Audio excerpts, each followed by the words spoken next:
नमस्कार, मैं हूं नवजोत रंधावा और आप देख रहे हैं जीएनटी स्पेशल। आज जीएनटी स्पेशल में हम आपको लिए चलेंगे चांद पर।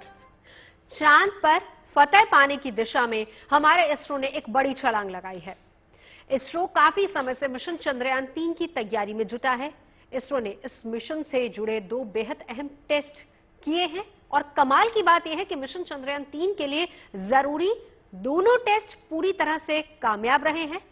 आप यूं समझिए कि इसके बाद हम चांद का दरवाजा खटखटाने के और नजदीक पहुंच गए हैं।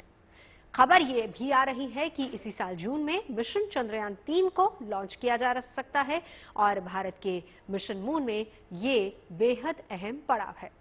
आइए आपको दिखाते हैं कि आखिर कैसे हमने चांद की दहलीज की तरफ बढ़ा दिया है एक और कदम। 5, 4, 3, 2, 1, 0।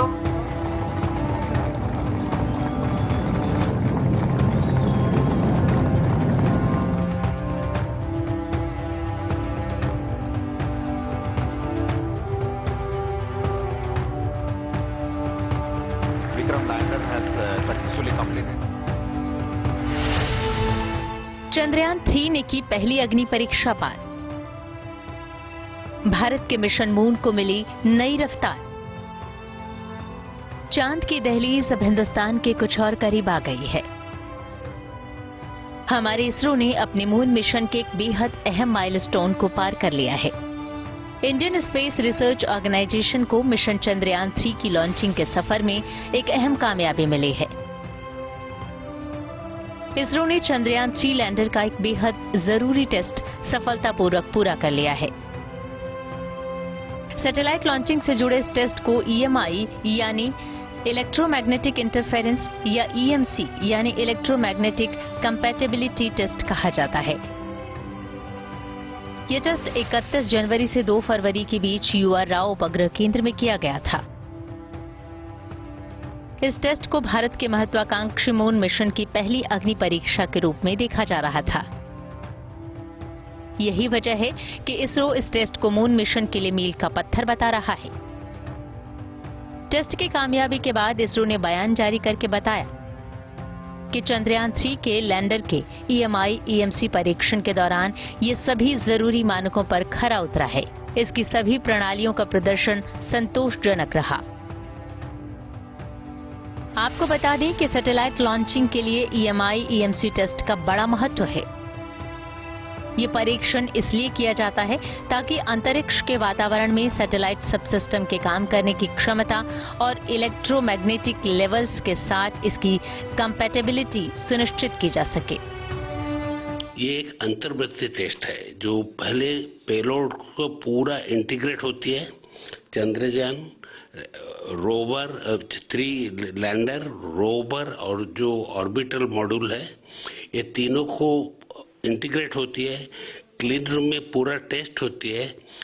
उसका बाद जाता है EMI EMC चैम्बर पे। EMI EMC चैम्बर पे एक को डिफाइंड सिग्नल रेडिएशन होती है जैसे मिलना चाहिए और वो पूरा सैटेलाइट ऑन होती है तो देखा जाता है तो एक दूसरे में क्या क्या कंपैटिबल है। और ऐसे भी है जब अंदर जो पावर सप्लाई सिस्टम है, अंदर का बाकी जो पेलोड है वो भले इलेक्ट्रॉनिक सिग्नल है, उसमें कंडक्टिव करंट जाती है पर वो भी खुद भी कुछ रेडिएटिव नॉइज जनरेट करती है। तो ये नॉइज का कोई इफेक्ट है क्या वो देखने। दरअसल चंद्रयान 3 मिशन के 3 प्रमुख मॉड्यूल हैं: प्रोपल्शन मॉड्यूल, लैंडर मॉड्यूल और रोवर। इन मॉड्यूल के बीच बेहतर कम्युनिकेशन लिंक स्थापित होने पर ही मिशन की सफलता निर्भर करती है। इसलिए चंद्रयान 3 लैंडर EMI और EMC टेस्ट के दौरान लॉन्चर की कंपैटिबिलिटी और सभी रेडियो फ्रीक्वेंसी सिस्टम के एंटीना पोलराइजेशन का टेस्ट किया गया। इसके अलावा ऑर्बिटल और पावर डिसेंट मिशन फेज के लिए स्टैंड अलोन ऑटो कंपैटिबिलिटी का टेस्ट भी किया गया। चंद्रयान 3 के पोस्ट लैंडिंग मिशन स्टेप के लिए लैंडर और रोवर कंपैटिबिलिटी टेस्ट भी किए गए। अच्छी बात यह है कि इसरो के मुताबिक इस टेस्ट में लैंडर के सिस्टम का प्रदर्शन संतोषजनक रहा। आपको बता दें कि चंद्रयान 3 इसरो का एक अहम प्रोजेक्ट है। हालांकि इसरो ने अभी चंद्रयान 3 की आधिकारिक लॉन्चिंग डेट की घोषणा नहीं की है, लेकिन इसे 2023 की दूसरी या तीसरी तिमाही में लॉन्च किए जाने की उम्मीद है।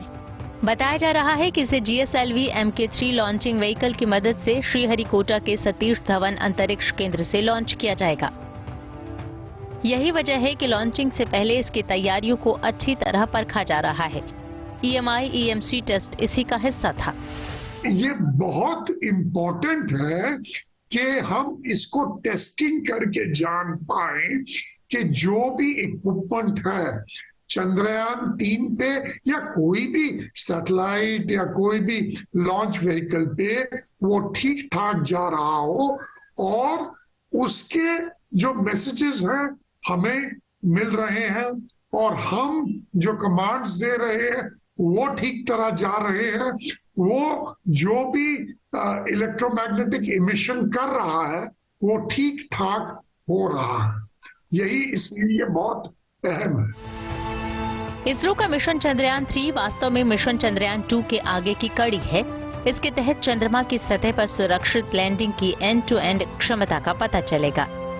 इस मिशन में एक लैंडर और रोवर कॉन्फ़िगरेशन भी शामिल होगा जो चंद्रमा की सतह पर घूमने की क्षमता से लैस होगा। इसका प्रोपल्सन मॉड्यूल लैंडर और रोवर कॉन्फ़िगरेशन को चंद्रमा के ऑर्बिट में 100 किलोमीटर तक ले जाएगा। इसी को ध्यान में रखकर चंद्रयान 3 के अगले सभी टेस्ट किए जाएंगे। इसका नेक्स्ट स्टेप हो गई थर्मो वैक्यूम टेस्ट। ये देख के आज का टेस्ट जो लगता है जो अगला 15 दिन पे ये थर्मो वैक्यूम चेंबर पे जाएगा URSC पे, और उधर जो टेस्ट करीबन 15 दिन का टेस्ट हो गया। कुछ प्रॉब्लम निकली तो ये टेस्ट प्रोलॉन्ग भी हो सकती है, पेलोड रिपेयर भी हो सकती है। आपको याद होगा कि साल 2019 में चंद्रयान 2 मिशन के तहत रोवर को चंद्रमा की सतह पर उतारने की कोशिश नाकाम हो गई थी।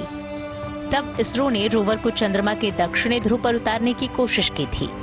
चंद्रयान 2 जब चंद्रमा की सतह पर उतरने ही वाला था कि चंद्रमा की सतह को छूने से चंद मिनट पहले विक्रम लैंडर का जमीनी स्टेशन से संपर्क टूट गया था।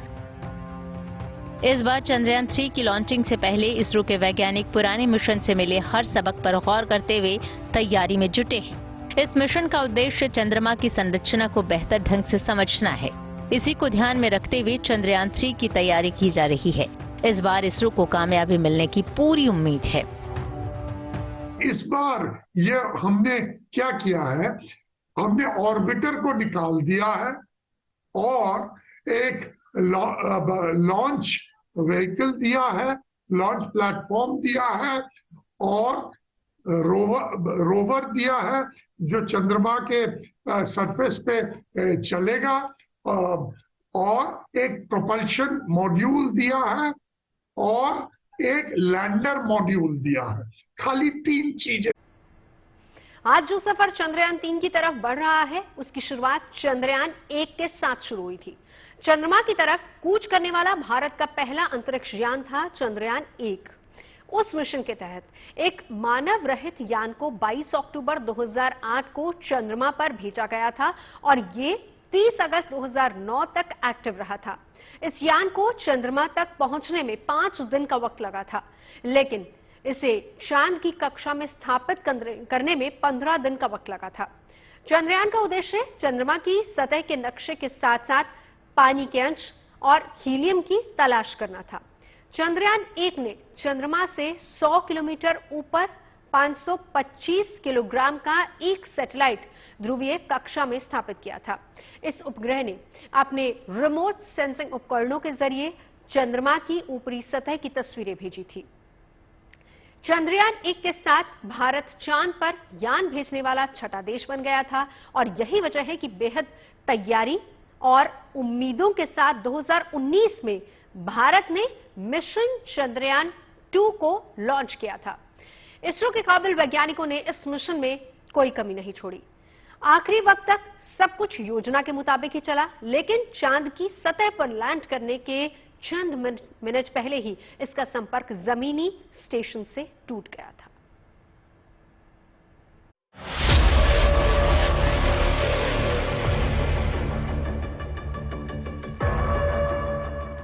सितंबर का महीना था, साल 2019 और दिन था शनिवार। Now we are in the the stage where the payload fairing inside which the Chandrayaan-2 spacecraft जब सारा देश उम्मीद भरी आंखों से आसमान को ताक रहा था, liquid stage L110 and finally आम लोग देख रहे थे, वैज्ञानिक देख रहे थे, इसरो के मुख्यालय में बैठे खुद देश के प्रधानमंत्री देख रहे थे। so once the orbit of the Chandrayaan-2 Chandrayaan-2 बस चंद्रमा की सतह पर उतरने ही वाला था। on your screen using its propulsion system, it performed 4 earthbound maneuvers to raise लेकिन अचानक लैंडर विक्रम से संपर्क टूट गया।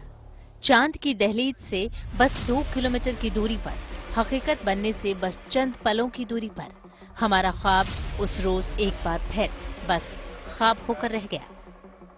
Vikram lander mission was as planned and normal performance was observed.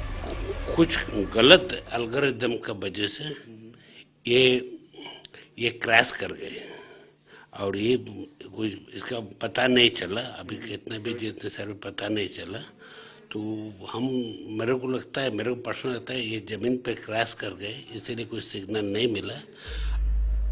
उस रोज वैज्ञानिकों का हौसला बढ़ाकर पीएम मोदी बाहर आने लगे तो इसरो के अध्यक्ष के सिवन अपने आंसू नहीं रोक सके थे। तब पीएम मोदी ने फौरन उनको गले से लगाकर दिलासा दिया था। ये बेहद ही भावुक पल था।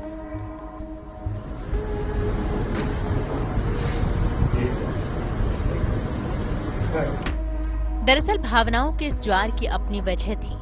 देश के लिए मिशन मून की अहमियत को देखते हुए इसरो के वैज्ञानिक सालों से चंद्रयान-2 को सफल बनाने के लिए जी तोड़ मेहनत कर रहे थे।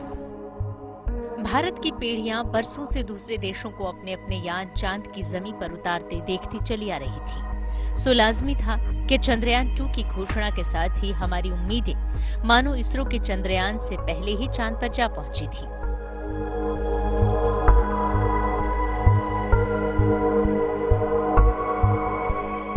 मिशन चंद्रयान-2 की टाइमलाइन पर सिलसिलेवार नजर डालें तो 12 जून 2019 को इसरो के अध्यक्ष के सिवन ने घोषणा की थी कि चंद्रमा पर जाने के लिए भारत के दूसरे मिशन चंद्रयान-2 को 15 जुलाई को प्रक्षेपित किया जाएगा। इसके बाद 29 जून को सभी परीक्षणों के बाद रोवर को लैंडर विक्रम से जोड़ दिया गया था। 29 जून को ही लैंडर विक्रम को ऑर्बिटर से जोड़ा गया था। 4 जुलाई को चंद्रयान-2 को launching vehicle GSLV MK3 M1 से जोड़ने का काम पूरा किया गया। 7 जुलाई को GSLV MK3 M1 को लॉन्च पैड पर लाया गया। 14 जुलाई को चंद्रयान-2 की लॉन्चिंग के लिए उल्टी गिनती शुरू हो गई, लेकिन 15 जुलाई को इसरो ने लॉन्चिंग से महज 1 घंटे पहले लॉन्चिंग व्हीकल में तकनीकी खामी के चलते चंद्रयान-2 का प्रक्षेपण टाल दिया।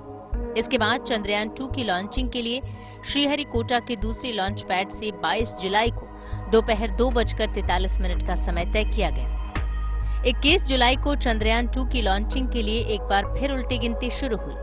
आखिरकार 22 जुलाई को GSLV MK3 M1 के चंद्रयान-2 को सफलतापूर्वक लॉन्च कर दिया। 4 अगस्त को इसरो ने चंद्रयान-2 से ली गई धरती की तस्वीरों का पहला सेट जारी किया।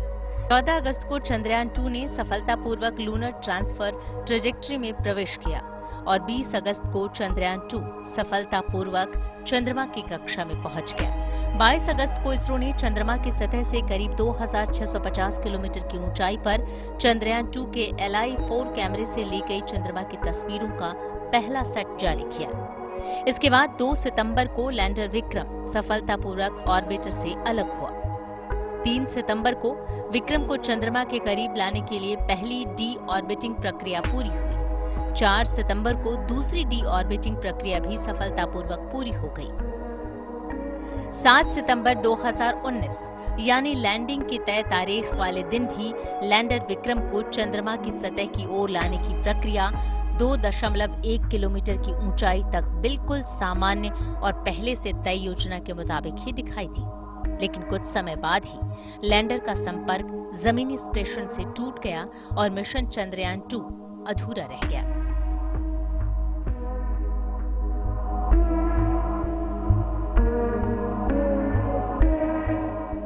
चंद्रयान-2 को बिल्कुल नई जगह पर भेजा गया था ताकि नई चीजें सामने आए।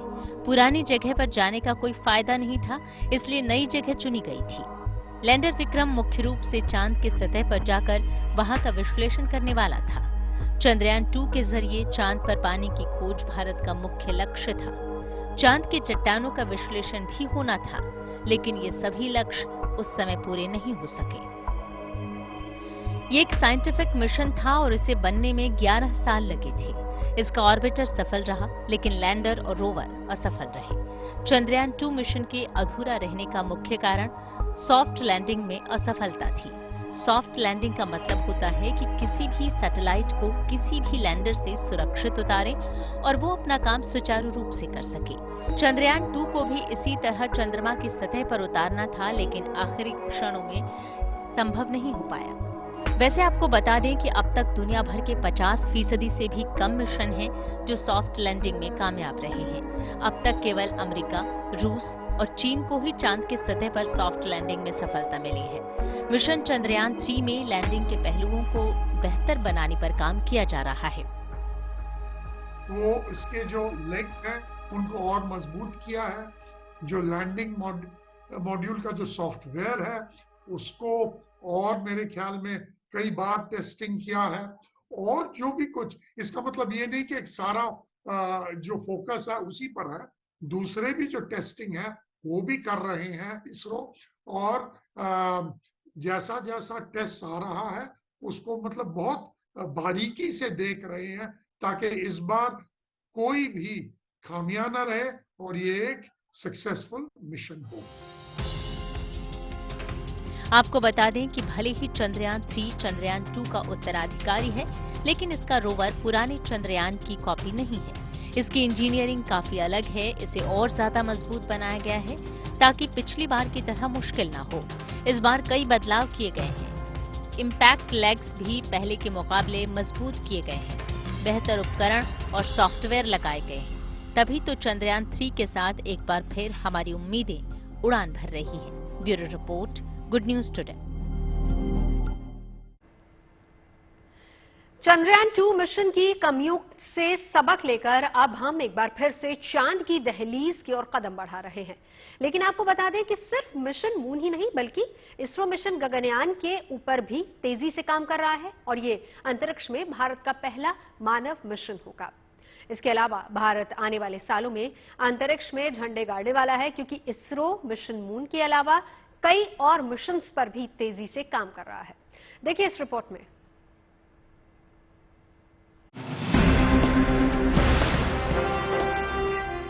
–1984 के अप्रैल महीने में आया ये वो दिन था जब पहली बार एक भारतीय धरती की चौखट लांघ कर अंतरिक्ष के आंगन में पहुंचा था। सारे जहां से अच्छा, एक हिंदुस्तानी के दिल से निकली वो आवाज आज आधी सदी बाद भी अनंत अंतरिक्ष में गूंज रही है। भारत के पहले एस्ट्रोनॉट के साथ शुरू हुआ वो सफर आज आगे, बहुत आगे बढ़ गया है।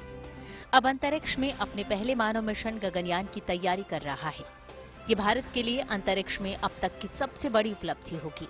भारत का पहला मानव मिशन गगनयान 2024 या 2025 के शुरुआत में लॉन्च होने की संभावना है।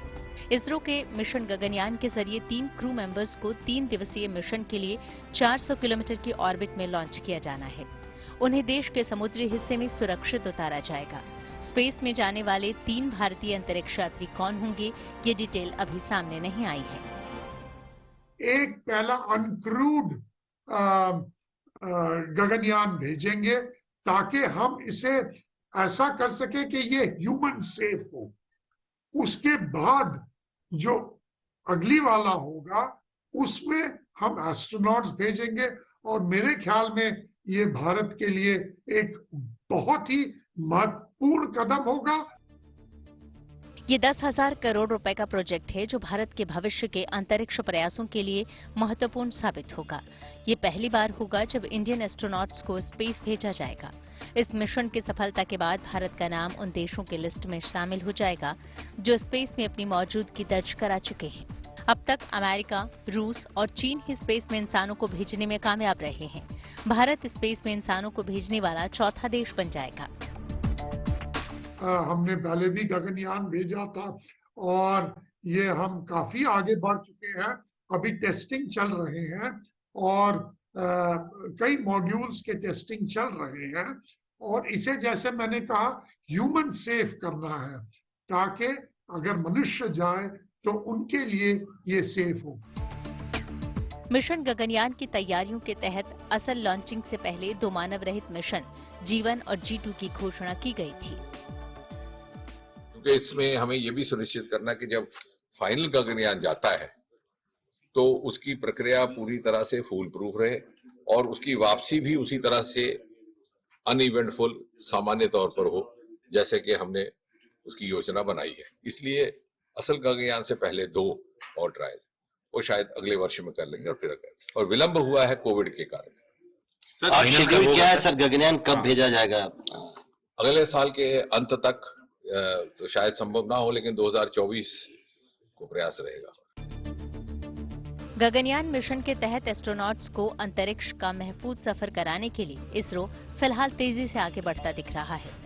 हाल ही में इसरो ने गगनयान मिशन में अंतरिक्ष यात्रियों की सुरक्षित वापसी के लिए क्रू मॉड्यूल की सेफ रिकवरी का परीक्षण किया था।